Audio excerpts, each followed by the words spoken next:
Good morning, Team South Carolina, and welcome to the South Carolina High School League Middle School Leadership Summit. Are you ready?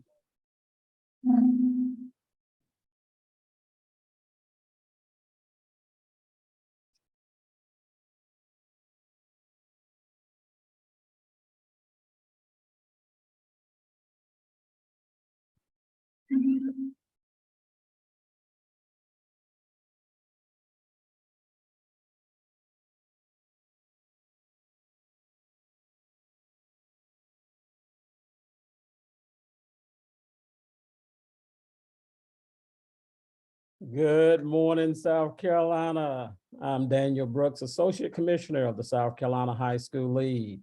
On behalf of our Commissioner, Dr. Jerome Singleton, and our entire staff, we welcome you to the third annual Middle School Leadership Summit. Leaders, let's get started.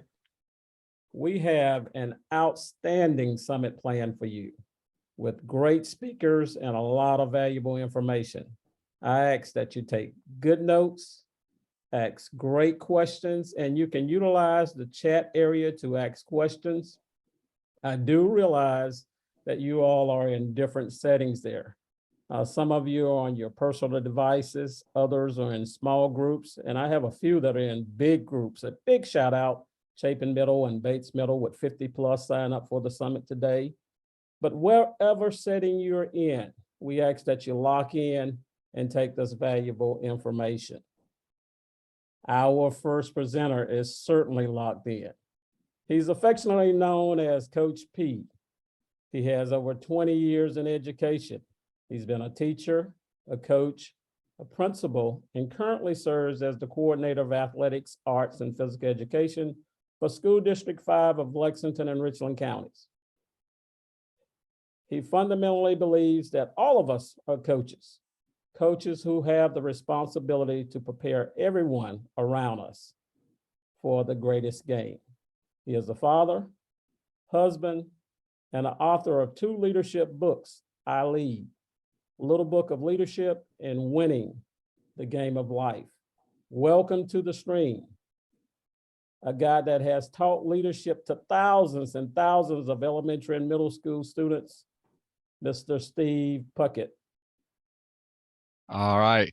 Good morning, everybody. No, I don't know where you're sitting this morning over the great state of South Carolina or at a later date. No matter where you're at, I want to say thank you so much for joining. I know time is very valuable, and we want you to walk away from this with something extremely great for life that will prepare you to be a winner. I love athletics. I don't know about you, and I'm trying to get engaged. I wish I could see you and walk around and be in the middle of you. I love athletics. I love sports. I love games. I think that you do too. Just the fact that you're here. I can make a competition out of anything. I can make a competition out of throwing a piece of trash in the trash can. I can make a competition out of who can eat their food the fastest. I don't know if you've ever done that, but I just love athletics and I love sports. And I want to share with you this morning my favorite illustration. And I want to make this statement to give clear relevancy. Life is the greatest game we ever get to play. I want to say that again. I want you to think about that. Life is the greatest game we ever get to play. Most of you sitting there are probably an athlete, maybe 1 sport, 2 sports, 3 sports. You may play all sports. But the reality is you probably, even if you go to college and play sports, even if you go to the professional level and play in the NBA or the NFL or NHL, whatever you may be doing, your career in that sport will probably only last 15, 20 years. You may be an anomaly and go a little bit longer, but the reality is at some point, you're going to have to hang up the cleats. You're going to have to hang up the sneakers. But the reality is life never stops. So life is the greatest game we ever get to play. And just like athletics, let me see if I can share my screen with you. I want to make sure that you can see some of the things that I'm seeing this morning. And just like athletics, we need to make sure that we understand that life has rules. Life has rules. And if you don't follow the rules that life puts out for you, you're going to quickly get disqualified. Think about your sport. What if your sport had no boundaries? What if there were no fouls? What if there were no out of bounds lines? What if there were no rules? I'm telling you right now, we would have to call in some law enforcement, because it would probably get real interesting real quick, because I know how competitive people can be when there's no boundaries, no rules, or anything to govern our behaviors. So the best advice I can give you to start off with is follow the rules. It's simple advice, but you will always have rules in place, whether you're in school, on your team, when you go to college, when you graduate one day, when you get a job, you will always have rules in place. And some of the simple but most profound advice I can give you is embrace the rules. They're in there to help us and to make things more safe for everybody. The reality is you may not always agree with them. I remember growing up, I went to public school and private school at different points in times. But there was, when I went to private school, we had to tuck our shirt in. We had to wear certain things. Man, I did not like that rule, but it was there. And I made sure I put myself in alignment with that rule so I could be successful. So follow the rules. Now, I want to talk to you about this. Super Bowl 25. I don't know if you're any football fans, football players out there. Super Bowl 25 featured the Buffalo Bills and the New York Giants. The Buffalo Bills had the #1 ranked offense in the league, and they seemed unstoppable, and they were a favorite to win Super Bowl 25. However, there was this one little guy. He was a defensive coordinator by the name of Bill Belichick, who actually went on to become the head coach of the Patriots and win 6 Super Bowls with them so far. He came up with this entirely new game plan that was different from how they had played the entire year. It had never really been done before. The scheme that he had drawn up, hopefully you can see that there. And as luck would have it, the Giants went on to beat the Bills in Super Bowl 25 in 1990. And that game plan that Bill Belichick devised is now on display in the Pro Football Hall of Fame. And that's a picture of it there. So I want you to think about this. How you play a game, how you play your sport, your plan for how you're going to play the game ultimately determines whether your team will win or lose and whether you will win or lose. And guys, life is no different. You need a game plan. You need a game plan of how you're going to approach life. How will you play the game of life? And this summit is, in my part, is about leadership. And I want to share with you a great game plan that I know that you use. What if your teacher walked into you went to history or went to English later on today, and your teacher walked in and said, guys, we have a huge test today. It's going to count 50% of your grade. But don't worry, because I'm going to give you all the answers in a study guide, and then you just have to apply them. That sounds like a pretty sweet deal, huh? Well, that's what I have for you today. I'm going to share with you a game plan, 5 simple plays that you can use in your life that you can take away with you after this summit is over, and you can apply starting right now today, every single day for the rest of your life. I've used these 5 plays over and over again in my life to be successful. I've used these 5 plays with adults and students opening 2 new schools as a principal. I've used these plays with thousands of young people going through our leadership program that we started called I Lead. And I can tell you without a doubt, these 5 plays will help you be a winner at the game of life. The plays themselves are very simple. They're short. It's the meaning behind them and the application that drives the power. Let me say that again. It's the meaning behind them, and most importantly, the applications. If you walk away from here today with head knowledge and you don't apply what I'm telling you, it's not going to do you any good. Let's jump in. We're talking about play number 1, be positive. Guys, this is all about your perspective and your mental attitude. Let me tell you a couple of facts, what we know. Here's what we know. You will have problems in life, all right? Everybody who's listening to me right now, you have probably said, yeah, that's true. I've already had some of those. But I'll tell you this, a fact. Here's what we know. You will have more problems in life. Fact, you will have resistance in life. And guys, what I want to tell you today is that play 1, being positive, is all about viewing opposition and viewing obstacles, not as problems, but as opportunities. Oppositions and obstacles are opportunities to overcome and get better and smarter and stronger. Is training yourself to think win-win. And let me share this with you. Being positive, always, it starts right here. This matter in between your ears, because what you think ultimately determines how you feel and determines your mood. And if you're letting any thought come into your mind and you don't take that thought and think about it, any negative thought or any bad thought come into your mind, then those thoughts are going to influence your mood. And your mood is going to determine and influence your words and your actions. So it's very important that we have a mental positive attitude. And that's why we start with play 1, be positive. All right, let's look at play number 2. Be a leader. And that sounds kind of redundant, but let's talk about this. Leadership is influence. Simply put, are you a leader? Every single person right now can answer that question and say yes, because you influence people around you. You have a circle of influence, the people that you influence every day, your teachers, your classmates, your siblings, your mom, your dad, your family, people in your community, your teammates. All of us are leaders. Play 2, being a leader, is about owning your influence. You have an even greater opportunity to lead. And I want to say props to the South Carolina High School League, because they realize that, because here's what we know. Athletics naturally gives you a platform. Some of the main role models for young people and for people in general are athletes who we see on TV or we see on our devices, and we see them excelling at something great in their sport. And we naturally, they have a platform. What they say matters, and it may influence what we think. Let me tell you this, you naturally have a platform. People will look at you, people will see you, and it's so important. Play 2 is this. Answer this question. Are you being an example that other people can follow? Are you being an example that if people were to act like you, would the world be a better place or a worse place? Are you using your influence to make life better and easier for people, or are you using your influence to make it more difficult and more hard?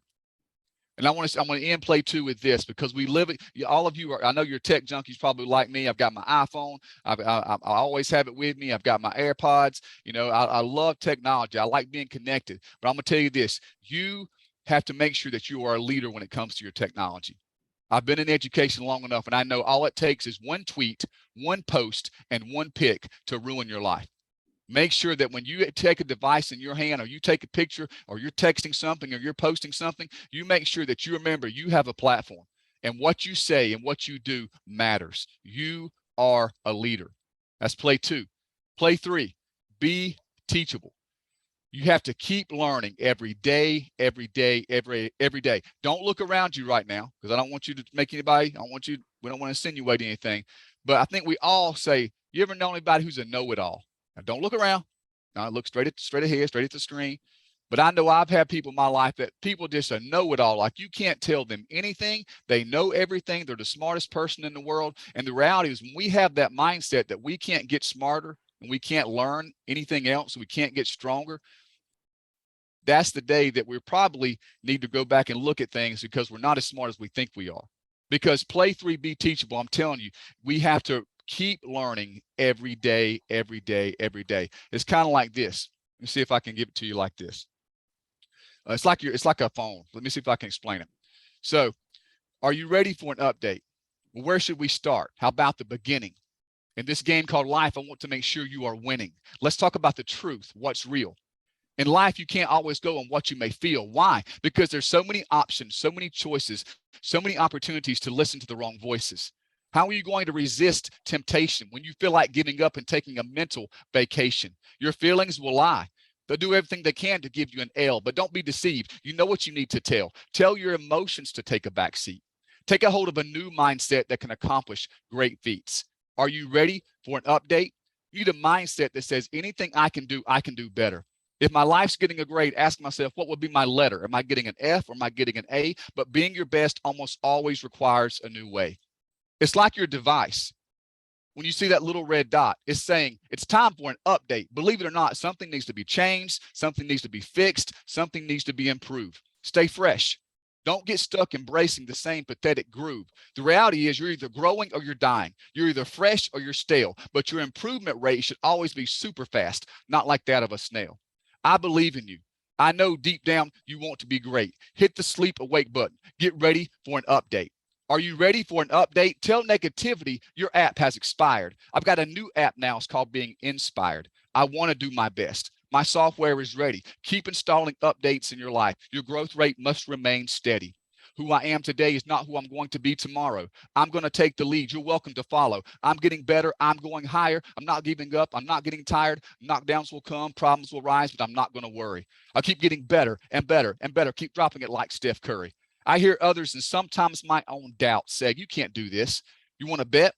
Let's make a little wager because there's power in yet. I can't do this yet. I haven't accomplished that yet. The best version of me is right within my grasp when I embrace an update mindset. Get ready for an update.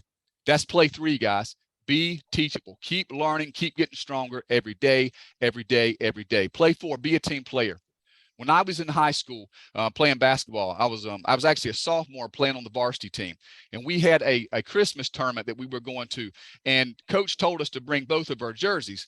And somehow I neglected to hear that, and I brought one jersey.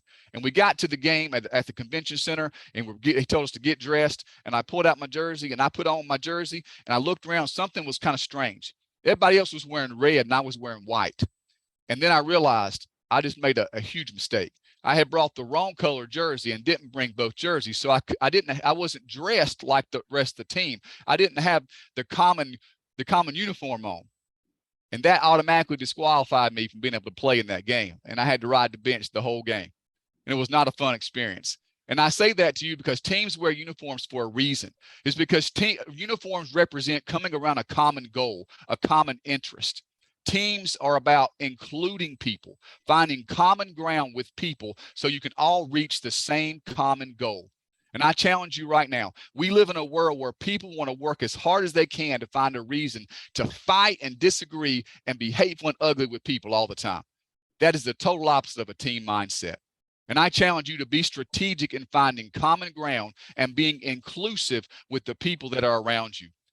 I went to my son's soccer game a couple of weeks ago, and he plays for varsity soccer for a school nearby, and I went to that game, and it was amazing to me because his team was doing okay, but the other team was doing outstanding. And the one thing that stood out to me, that jumped out off the field, was that the other team was so loud. The entire game, all they were doing was talking back and forth to each other. And it was almost intimidating, but every single player was looking out for the other players on their team, not just themselves. So when a player on the team got the soccer ball, or someone behind them or around them was saying, you got one on your left, you got one on your right, I'm behind you, got an escape pass behind you. And every single person was doing that. And I was so taken back. I was like, this is beautiful.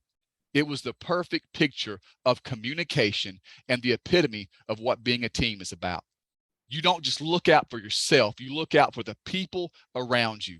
So you need to take that into your life. Be a team player on your sports teams, in your classroom, your grade, your family, your community. Be a team player and get connected and look out for the people and make them better around you. Play 5. Be disciplined. This is about being your best. It's about a daily approach to excellence. Let me say this. You're not always going to want to do the right thing. You're not always going to want to get up and work out or go to practice or study for that test or get up and go to that job one day. You're not always going to want to do that. Your feelings are going to want to take over. But that's when you say, no, sir, when my feet hit the floor, I'm going to be disciplined. I'm going to do what I need to do, not what I feel like doing. That's what discipline is about. Let me ask you this. Who does first place usually go to?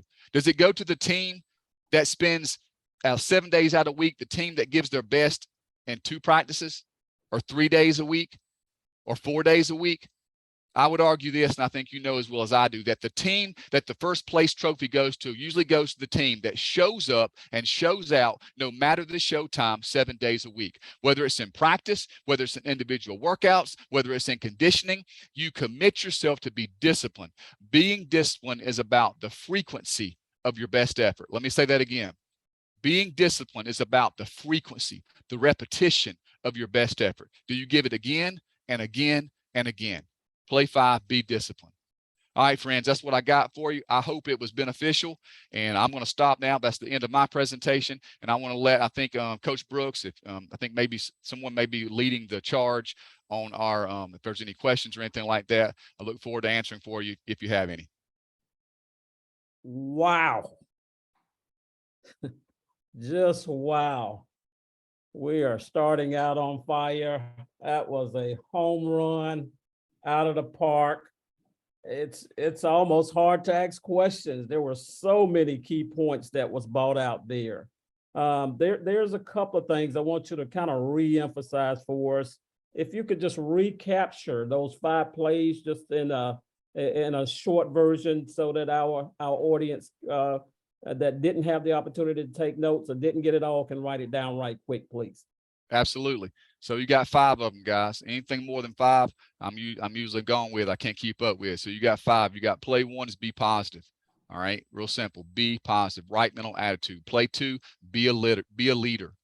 Play 2 is be a leader. Be an example that other people around you can follow. Play 3, be teachable. Keep learning every day, every day, every day. I believe in the power of repetition. Play 4, be a team player. And play 5, be disciplined. You got to show up and show out no matter the show time. Awesome. Coach P, one other question that came through the chat there that I wanted to ask. How do you deal with that know-it-all person? Oh man, that's a great question.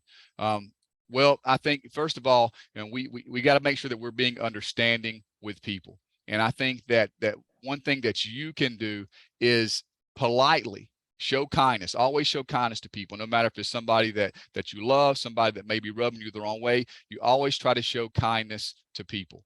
All right, if you can do that, that's the first thing that you need to do. And you need to commit yourself to showing kindness to them. And then you want to try to challenge their thinking in a polite way. And like if they say something, you'll say, well, hey, let's look at it this way. At least we're going to be able to do this, or at least we're going to be able to do that. You want to try to put a spin on it. And that's probably the best advice I can give you. When someone says something, try to put a spin on it. Try to look at the good in it. And that's what being positive is about, is training your mind to think of the good things that can possibly come out of it. All right. And I know this is just practical life experiences. And then sometimes, guys, the people who are know-it-all, sometimes saying nothing says more than when you do try to say something. Sometimes silence and awkwardness can make people feel uncomfortable and make them check themselves and reflect and think, well, man, you know what? Maybe that didn't go over very well. But if I react on what they say, if they say something and then I jump in and agree with them, or if they say something and I laugh about it, I think, sometimes silence is golden, and sometimes, always be kind and try to put a spin on it. Counteract a negative with 3 positives. All right. Somebody says something negative, come up with 3 positives. Excellent. Excellent. Thanks again. What an awesome presentation. We are very thankful. Great job, guys. Our next speaker is Dr. Yesha Jones-Becton. Has been in education for over 20 years as a teacher, a coach, and administrator. She currently serves as a pastor of a Columbia-based congregation beside her husband, and is a clinical professor at the University of South Carolina, her alma mater. She has authored several books and publications. She was a very valuable part of state championship teams in basketball and track and field. I welcome to the stream for a powerful message on sportsmanship, a teacher, a coach, an administrator, a pastor, and a professor, Dr. Yesha Becton. Good morning, and thank you, Coach Brooks, for that introduction. It's great to be here on this morning. I want to thank Coach P. I got so much out of the plays, and it's so true. And so I want to thank the coach for sharing on this morning. I have the privilege of talking to you about sportsmanship, and I'm excited to be here on this morning. I am a sports fanatic. I no longer play sports. I just watch and encourage others as they play and cheer on my various teams. And I like a huge number of sports. And so excited to talk to you today about sportsmanship. And so I'm going to share my presentation with you now. So I hope that you are where you can type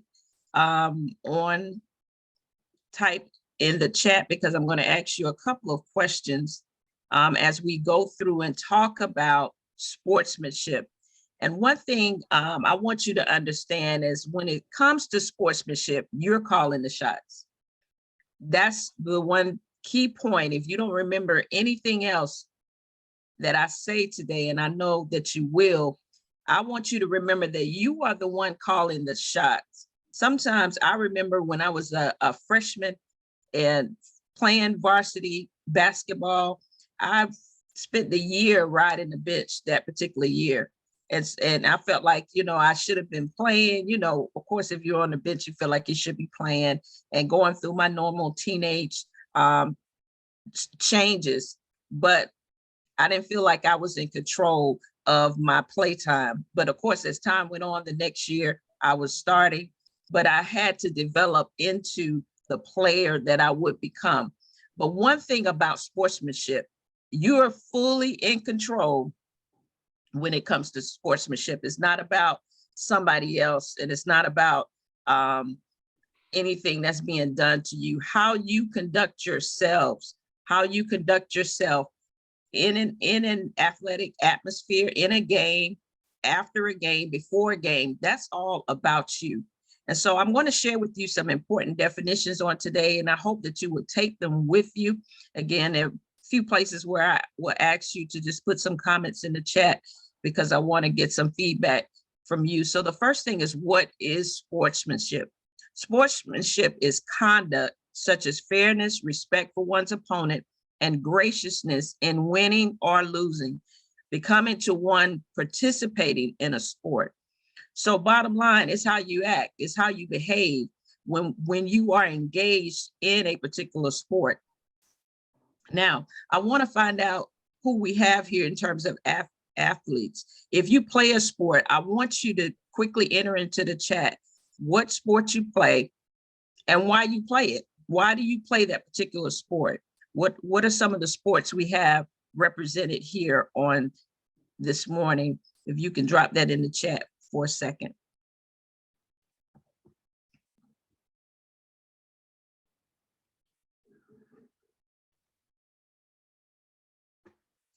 All right, are you able to, hopefully you're able to drop it in the chat. I'm not seeing any come up as of yet, but hopefully you can access the chat and see.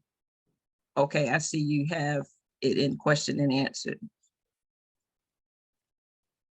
Cross country, okay, I see cross country. I see volleyball. It's okay to drop it in the question and answers. I see some of you saying that the chat is disabled. Volleyball, football, cheerleading. And you said football because I like contact and love it in general. Basketball, track, basketball, a lot of basketball fans. I guess you can see from my PowerPoint that I'm a basketball fan. Baseball, track. So we have a lot of numerous different sports represented. Football, volleyball, football, because I'm the GOAT. Okay. All right, I hear you. Okay, so all of you that are here, all right, including the GOAT. So why do we play it? We play it because it's fun. It's exciting. It's what we want to be a part of. We want to win. We want to do well. We want to go hard. We want to be the GOAT. And so that's why we play, because it's fun.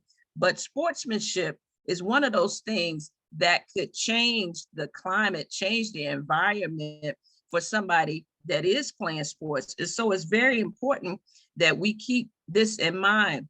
One quote, research says this: when athletes are the targets of poor sportsmanship, they suffer emotionally, and being involved is no longer fun. And some athletes are able to work through that criticism, but others decide it's just not worth it. And so some athletes can work through the criticism that comes with poor sportsmanship, but some just give up the game because it's no longer fun. And here's some statistics based on girls and boys, and you can see that not having fun even outweighed in the gray those that quit due to health problems or injuries. And so if we want the best teams and we want to see our teams win, we have to create environments where it's fun, where it's exciting, where people want to be a part of the team that you're on, right? And so part of that comes through good sportsmanship, all right? And so again, when it comes to sportsmanship, you can call the shots. You can call the shots. All right. And so I want to introduce one word to you, another word, self-efficacy.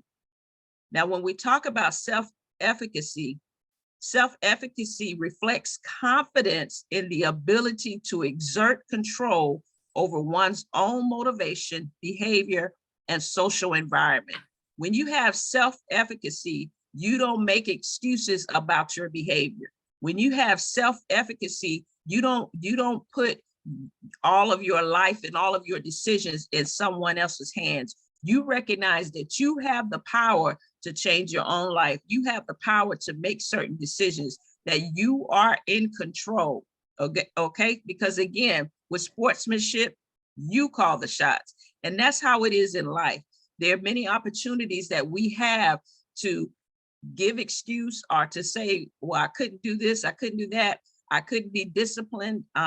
As Coach P was talking about, I couldn't be disciplined because of this or because of that. There are going to be numerous opportunities to offer excuses. But when you operate in self-efficacy, you understand that, hey, the buck stops here. And the greatest leaders, whether on the field, on the court, wherever, the greatest leaders take responsibility. The greatest leaders are people who take responsibility for their actions without giving excuses. And so we're going to talk about calling the shots. And shots is actually an acronym that I'm going to leave with you so that you can remember just different ways that you can indeed show good sportsmanship, because we can talk about it, but hey, how can I do it? How can I be sure that I am demonstrating good sportsmanship? And the first thing is to speak well of others. Now, this may sound crazy, but a lot of times when people think of sportsmanship, they always think of the opponent. But good sportsmanship starts with how you treat your teammates. Okay. And so how you handle your teammates, how you handle those people that you practice with day in and day out, how you talk to those people that are around you most often, that's the start of good sportsmanship. And so you have to make sure that you speak well of your teammates, that you praise them when they do something well, that you encourage them and when they need to show improvement. When you're the voice, you are supportive and vocal to those that are working with you. And so when we think about speaking well of others, I don't want you to always think about an opponent. Sometimes you need to encourage the person that's right alongside you day in and day out. They need that encouragement. They need to hear that you believe in their ability as well. And then also speaking well of your opponent, being gracious when speaking of others. All right. And one of the greatest examples that I can give of this, and I believe I saw that a few of you play tennis as you were dropping your sports in the chat. One of the greatest examples of this to me was the tennis match with Serena Williams, when Serena Williams and numerous people, the world's eyes were on Serena Williams to see when that final match was going to be. And she played the final match, and I was watching, and I believe it was around September the 10th, and the crowd was really rooting for her to win. So they were not rooting for her opponent, but her opponent stuck it out. She persevered.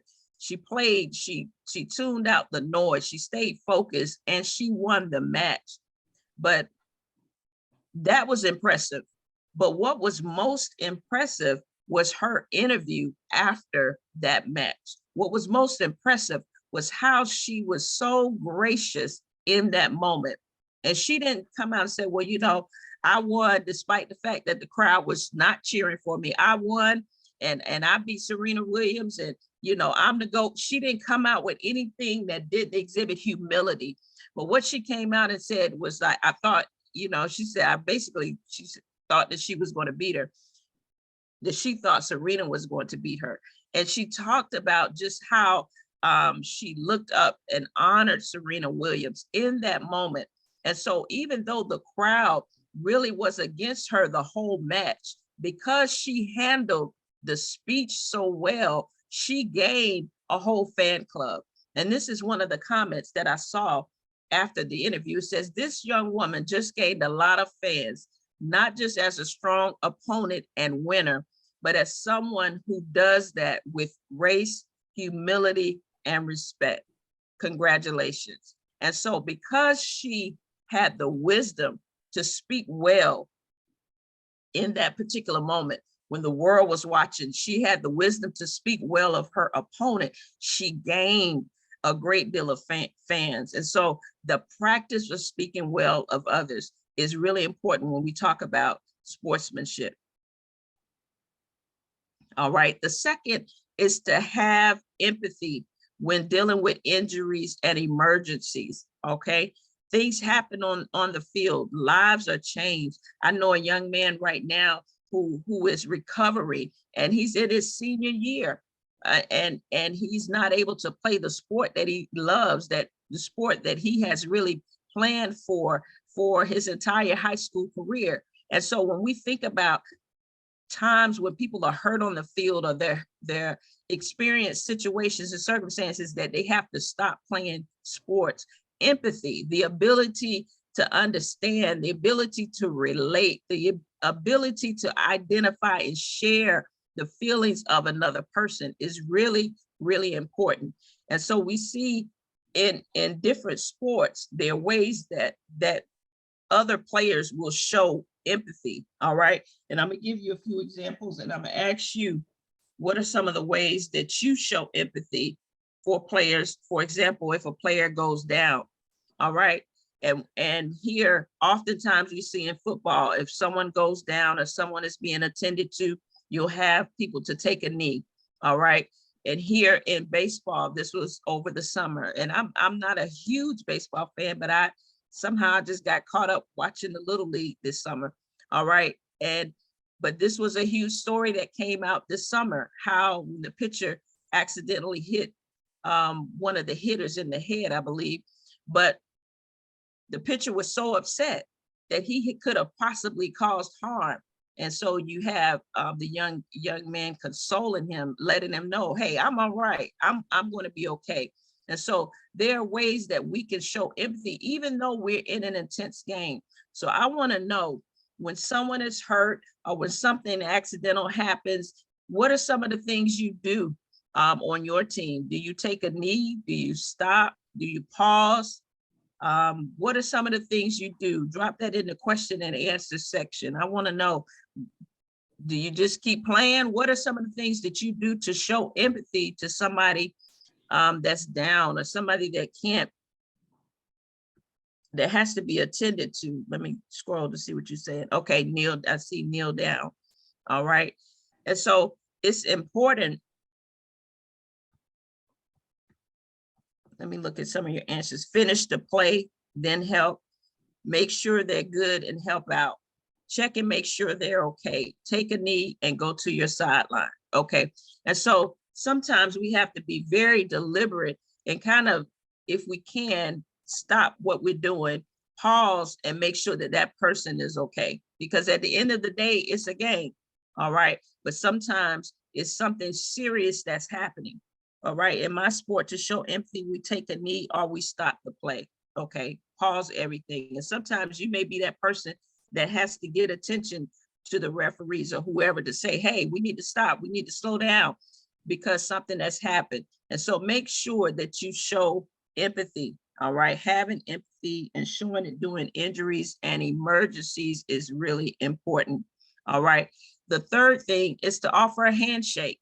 All right. I know we're in the middle of, not in the middle, but still, in my opinion, in the midst of COVID. And so handshakes we can't do, but whatever it is, how do you demonstrate, whether it's a fist bump, elbow bump, whatever, to say, hey, I'm prepared to play this game fair. I respect who you are as my opponent.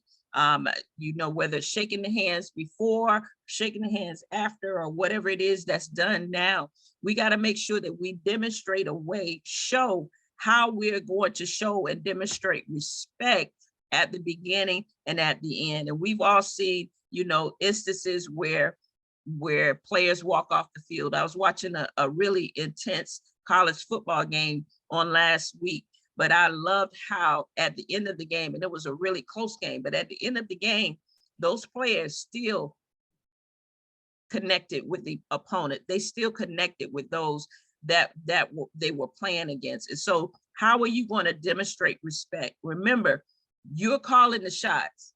You're calling the shots. And so you're determining what behavior you're going to display. All right.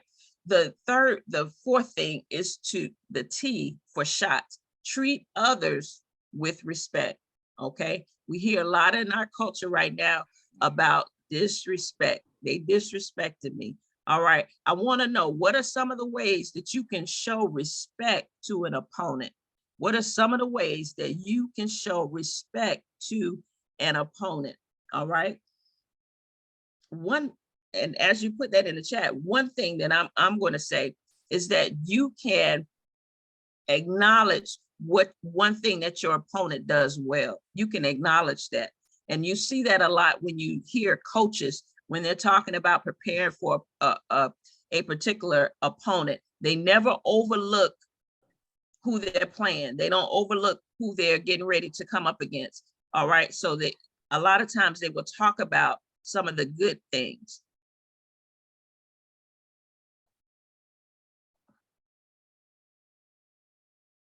All right. When they make it, okay. Greet the team. That is one way that you can show. Greeting the team is one way that you're showing respect. You're demonstrating that you recognize them and who they are. Now, the last thing, and probably the biggest thing that I'm going to share with you, is that you must have and you must show self-control. All right. And that goes back to that self-efficacy. You must be in control of yourself. Okay. I can't tell you how many lives I've seen go in the wrong direction because somebody lost control. They lost control of themselves. And so showing and demonstrating self-control is critical. All right. That you can control, again, that you can think before you speak. All right. So before you open your mouth, think about what it is that you're about to say. All right. And this is particularly important when you are what? Angry. All right. Now, I don't know how many of you would say that you know how to lose well. All right. All of us know how to win. And winning is not the problem. But are you able to control your anger? Are you able to control your disappointment when you lose? Okay, because losing doesn't feel good. Losing doesn't feel good at all. And so how do you calm yourself down? What are some of the things you do to make sure that you don't fly off the handle, to make sure that you don't say something to your teammates that's completely destructive? I mean, I've watched a few games where the teammates were fighting each other on the sidelines. Okay. So something has gone wrong. Somebody has not demonstrated self-control. Somebody has not controlled their anger. But if these are things we don't think about, if these are things that we don't practice, they happen before we know it, right? Because something goes wrong and somebody does something wrong and you just react. And so we have to think about, okay, what am I going to do when I get angry? How am I going to calm myself down? You know, I want to win, but how am I going to behave if I lose? What are some of the things? So you have to show self-control, win or lose. All right. So what are some of the things that the greats do? One, they take responsibility. Okay. We lost, we need to develop in this area. We need to focus a little bit more on how to do this and on our defense. So we need to focus a little bit more on our practices where we weren't prepared. And so you have to take responsibility, or that team is just better than we are. They're further along. They have more seniors. We're still developing. All right. You have to remain hopeful. All right. We didn't win this time, but we're going to win the next time. We didn't win this time, but our team is coming up. Our coaches are working with us. Our players are excited to be on the team. And again, showing grace and respect to their opponent. All right. That team is the better team right now. But we're coming, we're developing, we're getting there. And then you have to use it as a reason to work harder. So a lot of times that anger, that frustration, that disappointment, guess what you can do with that energy? Channel it. You can channel that energy and develop your skills. You can channel that energy and practice a little bit more. You can channel that energy and develop yourself instead of taking it out in a way that would be seen as negative. And so again, when we talk about sportsmanship, you are calling the shots. You are calling the shots. It's you. It's up to you. You can call the shots. And so what are the shots? One, speak well of others. All right. You will have plenty, and I will tell you, I like to talk trash, all that good stuff. But when there's a time when you just have to speak well of others. And I know we get competitive and, we want to go back and forth, but you got to learn how to encourage your teammates. You got to learn when it's appropriate to speak well of your opponent. Secondly, you got to have empathy. You got to care. You can't just care about the sport. You have to care about people. All right. And again, these are all things that are relative to life. All right. You can't just care about winning. You have to care about people. And thirdly, offer handshake. Demonstrate a level of respect at the beginning and demonstrate a level of respect at the end, whether it's a handshake, a fist bump, whatever. Fourthly, treat others with respect. Don't disrespect someone because their skill level is not where yours is, or because you feel any particular way. Always demonstrate respect, and so that you will always get respect back. And then lastly, show self-control. Think about how you will handle anger. Think about how you will handle disappointment, because guess what? There are going to be times when it doesn't feel good. There are going to be times when you lose. And so how am I going to react? What am I going to do? What am I going to say? Those things are vitally important. So I want to pause here and answer any of the questions that you have.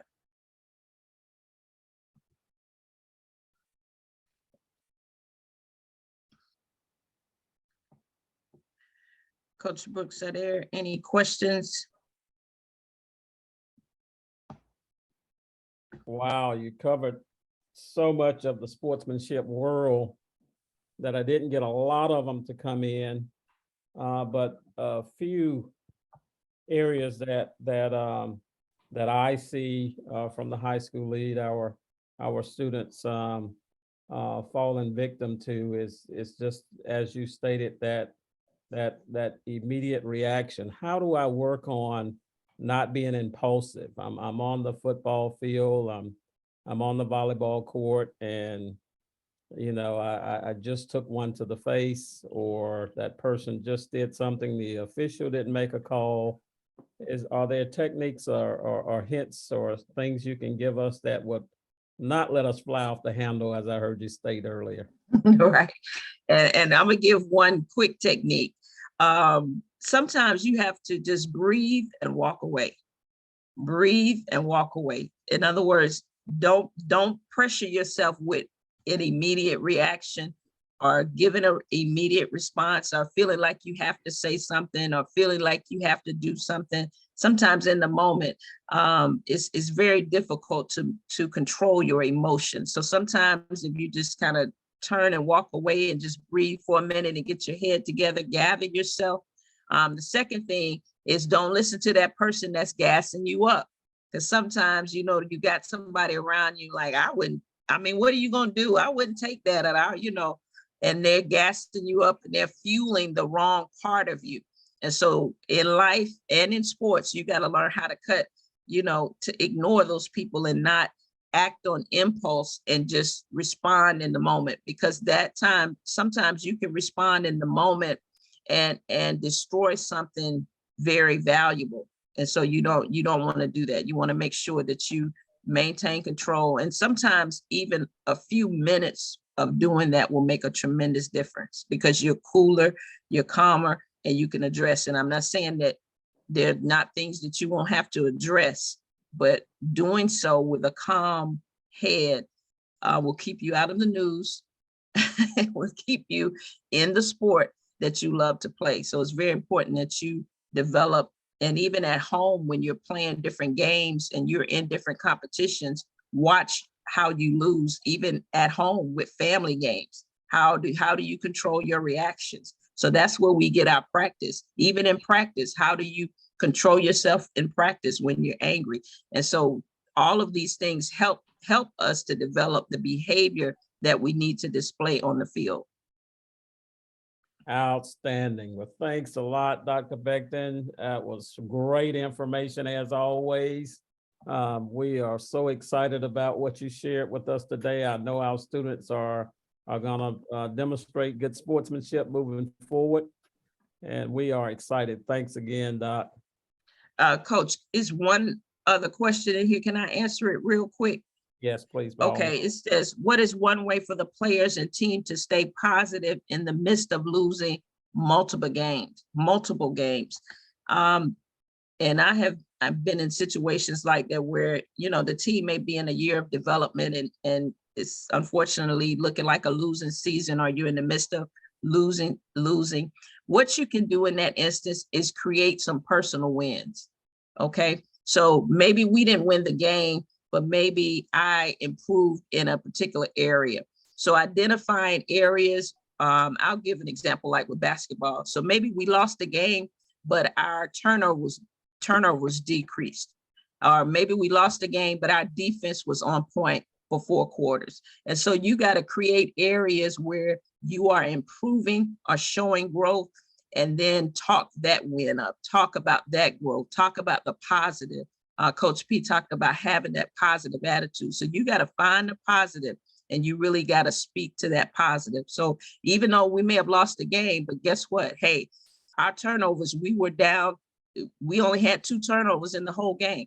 And so again, you're creating that positive narrative, even in the midst of losing. But again, thank you all for having me.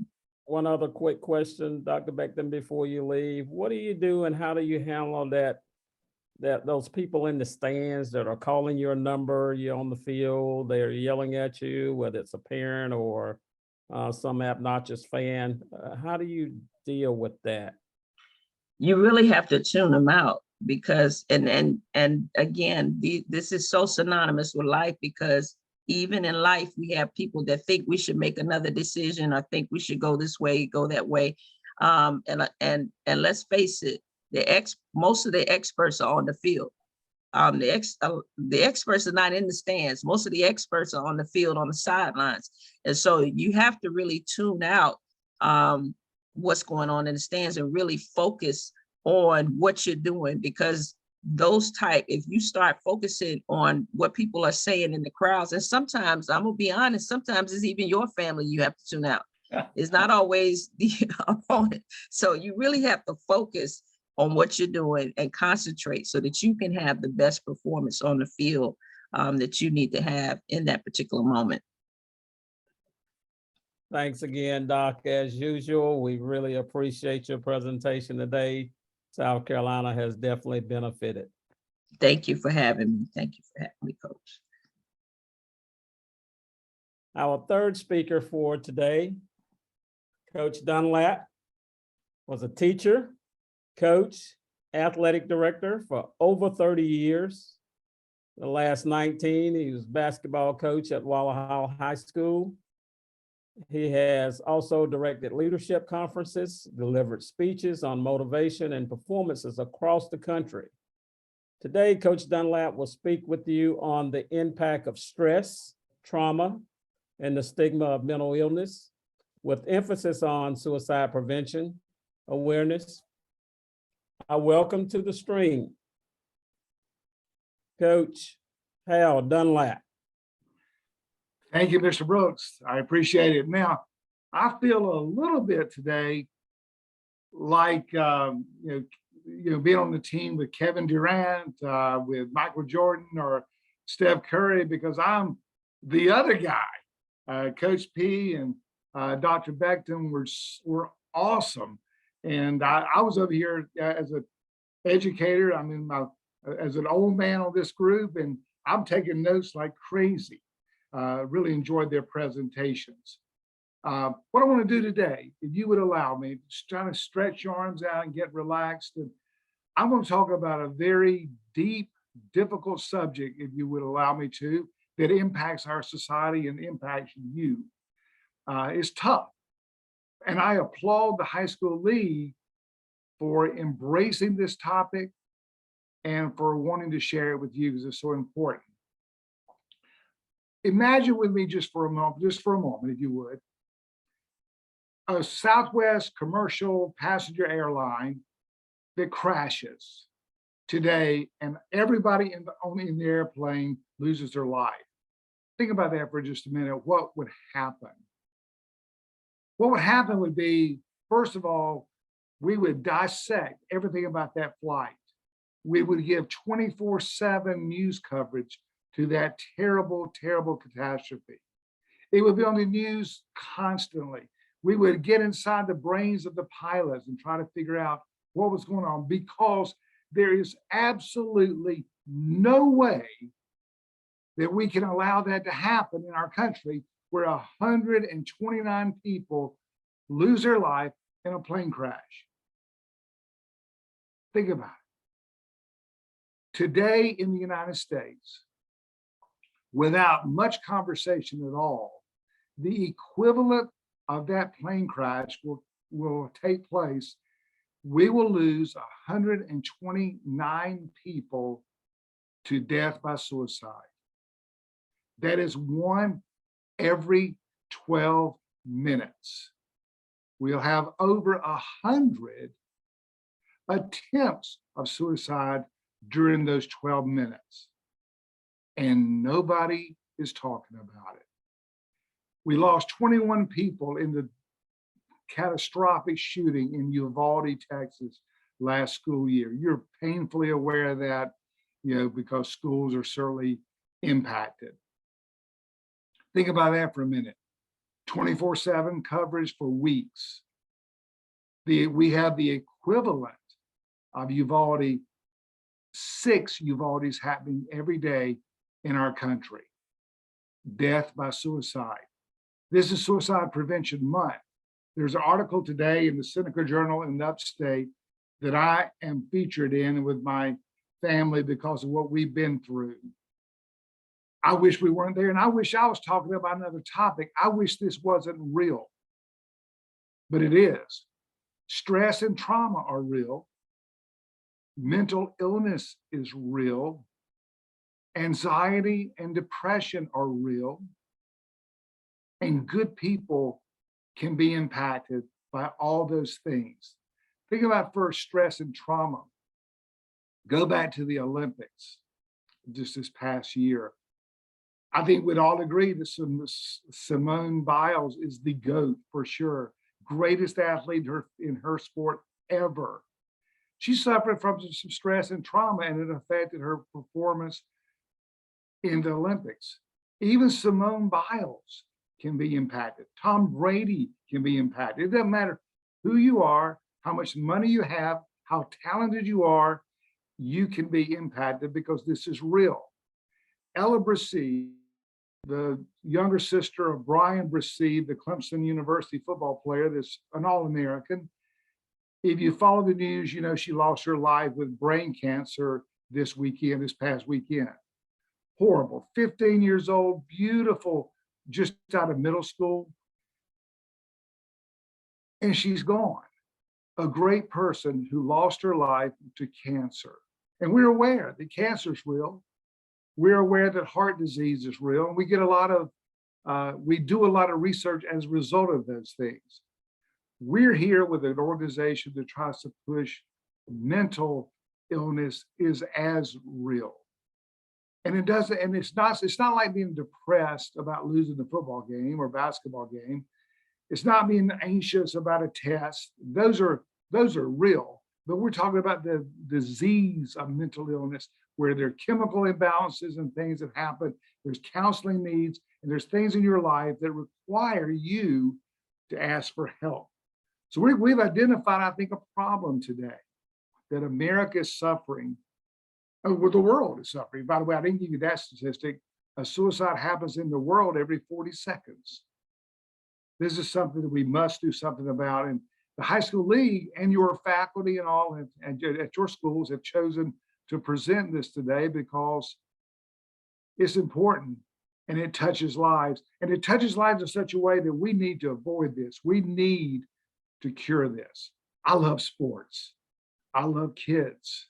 I love winning. And I was thinking about I spent over right at 40 years as a coach. During those 40 years, there was a whole lot of winning that I did, and my teams did. That was a lot of fun. Guess what? There's a lot of losing too. I want to stress the first thing I want to do in this regard is to think about the power of what you can learn when you lose.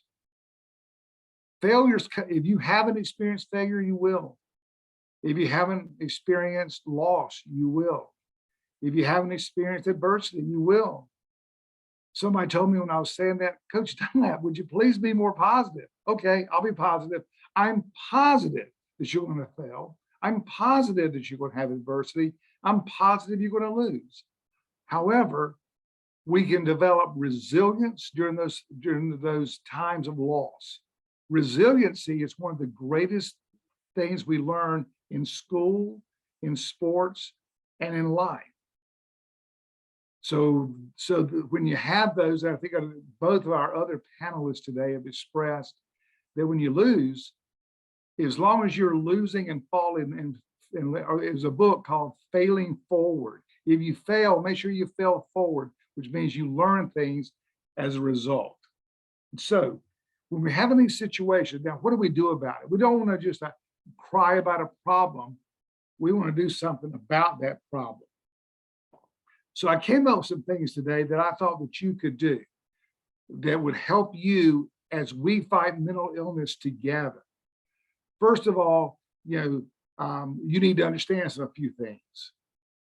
You matter. You do. And everyone does. We need to send that message. You're not alone. You're loved. Others have experienced things like you're experiencing. When you get in a dark place, you need to know that others have been there. There are solutions to your problems. It's okay to reach out. Many young people and many adults today are afraid to say they have a problem if it's a mental or emotional type problem. I don't know if you know this statistic. It's another one we share in our presentations. 22 military personnel in our country and veterans lose their life by suicide every single day. If you go back to 2001 after the terrorist attacks and use that as a date just to measure, we've been in a war in Afghanistan, Iraq, Iran, the Middle East, and we've lost around 10,000 soldiers. Tragic, obviously, and should be grieved. However, we've also lost during that same time, think about this and listen carefully, we've lost 200,000 military personnel to suicide. Part of that's because I think in our society, we kind of teach people, I'm a male, and we say, be a man. And what they mean by that, sometimes when they say that is, don't cry and don't show your feelings and don't ask for help. That is silly. That is ridiculous. That makes no sense whatsoever. One of the things we've learned in this process is it's okay not to be okay. If you have things that are bothering you, you need to talk to someone. We are bringing out, if you've noticed some billboards in South Carolina that we've actually put up, there's a new telephone number that helps you connect with someone if you're in a crisis. That new number is 988. I know here in Oconee County, South Carolina, we've put that number on all the student IDs. I think some student IDs across the state still have the 1-800 number as well. But one of the things we encourage in our organization called Making My Mark is to make sure you have a plan for any kind of adversity that you may experience. For example, I'm a member of AAA, which is the American Automobile Association. And what that means is I pay them a fee every year. They give me a card. And anytime if I've been in an automobile accident or something, run out of gas, have any kind of car trouble, they'll come and get me. Well, I've only had to use that twice in my 67 years, but it's been nice to have on both occasions. I would say to everyone, you need to have in your possession all the time some contact person in case you have a need emotionally or mentally. That could be a pastor, that could be a coach, that could be a counselor, could be a best friend, could be a youth leader, but make sure you do have a plan in case you get into a dark place. I also want to say, give some very practical advice to you as leaders. Someone had, and I congratulate you for that, you have been identified as a leader in your school, or you wouldn't be at this summit this morning. So you are there, or you are here because someone thinks highly of you. What can you do to make a difference for others? This will be strange for me to say, but the first thing I think you need to do is take care of yourself. That sounds almost counterintuitive as we think about serving others. But if you're a healthy, vibrant you with confidence and competence, you're more useful to others. So I think we want you to be strong, get your sleep, eat properly, fill your mind with positive, do the things that Coach P and we've been talked about this morning with Dr. Beckton. Do those things in your life so you can be strong, so you will be a leader for others. The other things I think about are very practical. Be kind. Anybody can do that. That's just an attitude. You can choose to be kind. You can choose to love others. Next thing, recognize the power of your words. You have a choice. Everything you say, you can be a builder and build people up, or you can be a basher and tear people down. Growing up today, I'm glad I'm old. I think your society is really, you're at a time, it's pretty difficult. I really feel for you, and I'm really impressed with you in how you are handling the world. I was a stutterer when I was in school, stuttered real bad, got laughed at a lot, poked fun at. But when I was in school, when you got out of the presence of those bullies, it was over. You went home. Today, with social media and the phones and all, we have the constant connection. So I just think that makes it tougher. So the next thing would be mindful of your social connections, what you say online, what you say on your phone, what you say on the internet, all that matters. Treat others like they're the most important person in the world, because to them, they are. And if you could treat them that way, you'd go a long ways to making them feel better about themselves. Treat others with respect and dignity. Be a role model in your school by your attitude. We on our basketball team all the time. What do we control? Control what we can control, which was always, I can control my attitude and I can control my effort. Those two things are 100% under my control. Other things may not be that way, but those are. Some of the things you can do within your school too. You need to learn to stand alone. When something's wrong, it's wrong. Right is always right, and be willing to stand for that as a leader within your school. Learn to stand for and with others. On the issues of today, when there's division and whatever, you need to learn to stand with others and make sure they know that they can count on you. Bullying is always wrong. And I'm talking about the bullying, it's just sometimes just funny stuff we pick at each other about. We had a manager on my basketball team when I was at Walhalla, and all the kids in the school called him, his nickname was Fat. And he was. I never allowed any of my basketball players, even though that's the name he went by in school, we didn't say that. We're not going to do that because that's, to me, wrong. And I want to do always to do the right thing. So bullying of any sort is never right. Also sarcasm, sometimes, having fun at the expense of others. It's just, it may even be funny, but it's not a good thing. And it bashes people ultimately. And our goal is to build people because people are worth it. See the good in others. It's so important that we see everybody as they were created and we see them to be a good person. So what we have here, folks, is we have a problem. We have a problem with mental illness.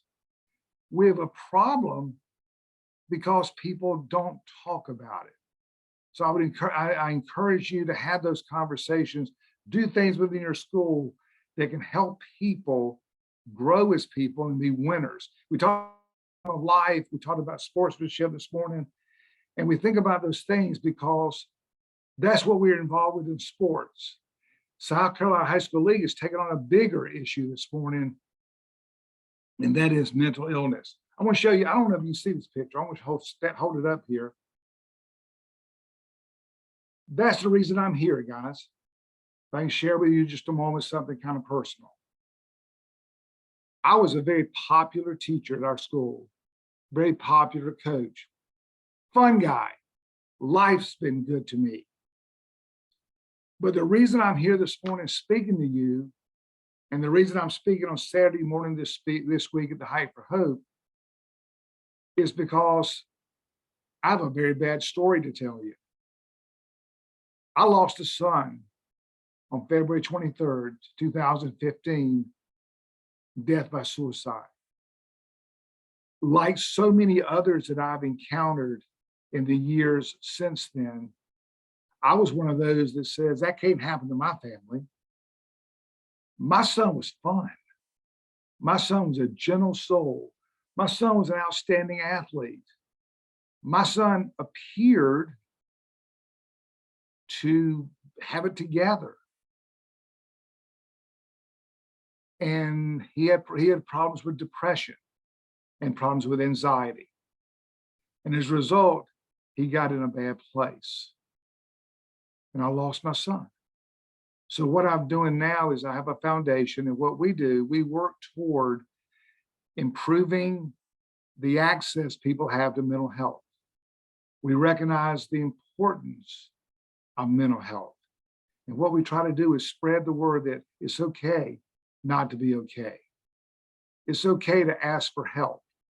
It's okay to talk to others. And what we want to do is spread that message. Stress and trauma are real. Resiliency can help counter those. But what we have seen is stress and trauma, when combined, and we all have stress and trauma, all of us do. You combine that with anxiety and depression, which are mental illnesses, and add bipolar and other things to that.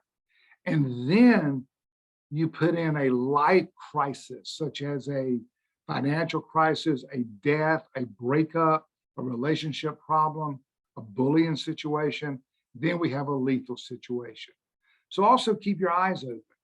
Keep your eyes open for those who are hurting. Keep your eyes open for those who are maybe isolated. Keep your eyes open to those who maybe are eating by themselves. You're a leader in your school. You can make a big difference if you went and joined that student that maybe was eating by themselves and befriend them. The power of what you do, those actions of love and kindness, will make a difference to others. Avoiding participation in the bullying and sarcastic, fun, making fun of others can go a long ways to building people up. You're living at a tough age. Middle school is difficult. A lot of things are going on with you. And I respect those things. But also make sure that you know that there's help out there if you need it. And there's enough, in fact, there's even a crisis number, I say 988, but also have a plan in your own life as well. I'll be glad to take Dr. Brooke, any questions people have. Wow, Coach, what a powerful presentation, and even a more powerful testimony. Whew. Outstanding. Coach, I got a couple of questions. One is the crisis number 988. Does that work anywhere in South Carolina?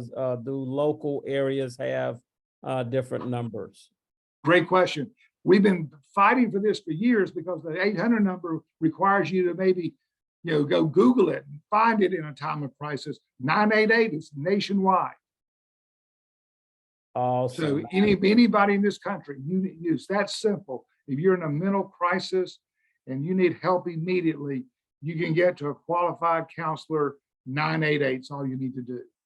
Wow, thank you. That's great. That's great to know, South Carolina. That's awesome. Our middle schoolers, and you alluded to this earlier, as well as our other presenters, they get caught up. Coach Dunlap, in that man up, in that not knowing that it's okay to be emotional, not knowing that it's okay to share.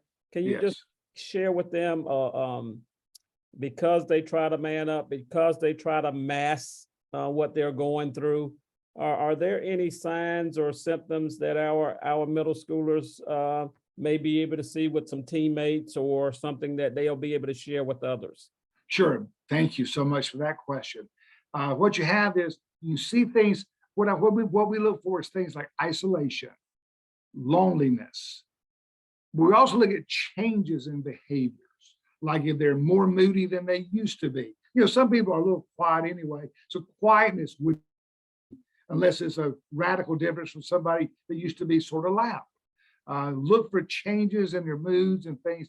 Look for changes in friends, changes in their activities. Maybe a less of, they have usually come to practice really jacked up, ready to play, and now they're not. Look for those changes and don't be afraid to ask them, is something wrong? And even if you really feel like maybe they've said things like, be mindful of things like they say, like, no one would care if I were gone. If someone says that, that's a huge red flag that they're really feeling. Sometimes it's for attention, we get that. But I would say, yeah, I would care. And I would ask them, are you thinking about hurting yourself? I would ask that question. We need to be bolder in asking the questions. If you had cancer, if you were losing weight, you'd go to the doctor and find out what was going on with your body. That's what we try to do, is remove that stigma that having a mental crisis is the same as having a heart attack. I was in Las Vegas several years ago and had a heart attack on vacation. I went immediately to the emergency room. I'm a good person. I still had a heart attack. And I'm a good person. I can have a mental problem as well. That's not something you have to say, well, nobody would understand, nobody would care, and I'm the only one that's ever been here. You'll be shocked how many people have been there. Wow, thanks again, Coach Dunlap. What a great message to our students in South Carolina, and I know that they are appreciative. And students, we're going to make sure that on our website, we'll put, you'll be able to see this entire presentation. It will be on our rewind section on our website, and I will give your school leaders more specific directions on how to get there and how to get you there. A special thanks to all of our presenters. What an outstanding day. At this time, I'm going to turn it over to the Commissioner of the South Carolina High School League, Dr. Jerome Singleton. Thank you, Mr. Brooks. Good morning. And what a conference. This has been fantastic. 3 great presenters, Coach Puckett, Dr. Beckman, and Coach Dunlap. These are not imposters, folks. These are real people. They're not actors. They are speaking to you from experience. Fantastic job. Coach Puckett, those 5 plays, I hope everybody took notes of those. I did. They work. Be positive. Be a leader. Be teachable. Be a team player. Be disciplined. Dr. Beckman, sportsmanship, calling the shots. Fantastic. Speak well of others. Have empathy when dealing with injuries and emergencies. Offer a handshake of respect to each other. Treat others with respect. Show self-control. Fantastic notes. I hope you took notes of those. and then Coach Dunlap, dear friend of mine, shared a lot of experiences together. And he talked with us about a real thing that's there, suicide. He even made it personal. But he challenged you as leaders to be helpful to others and to yourself. Be kind. Recognize the power of your words. Be mindful of your social connection. Treat others with respect and dignity. Stand against wrong, even when it's not popular. Do the right thing, even when it's not popular. Stand for and with others. Great information shared. We care about you because you matter, but you are our leaders. So we're going to challenge you. You've got the knowledge. Let's make this a new slogan. You've got the knowledge. So go and share the knowledge. I want to thank y'all for being a part of this. It's been a fantastic summit. Hope you enjoyed it. This is something that's great. We'll have more coming for you. Thank you, Mr. Brooks. Thank you, Dr. Singleton. Team South Carolina, just want to inform you of a couple of upcoming things. In October the 25th, we will be having our second annual Health and Wellness Summit. This is the first time we're kind of opening it up to our middle schoolers. We think that it's important. The information that was shared with our medical professionals just will make a tremendous difference in the lives of Team South Carolina. So we're going to offer you that. So all of you counselors, leaders, teachers, and coaches that are on, as well as our student leaders, go ahead and mark in your calendar, October the 25th, the South Carolina High School Lead Health and Wellness Summit, sponsored by Prisma Health. Some outstanding world-renowned doctors presenting at that summit. Again, a special thanks to our presenters today. What an outstanding field today with Coach P, Dr. Beckton, Coach Hal, just a great summit. South Carolina, we ask that you have a great day. I'm going to ask that you please send pictures to us here at the Lead with your groups today. You can tag us on Twitter. You can tag us on Facebook. I would like to get some of those shots of your outstanding groups, and have a great day, Team South Carolina. Thanks for joining us.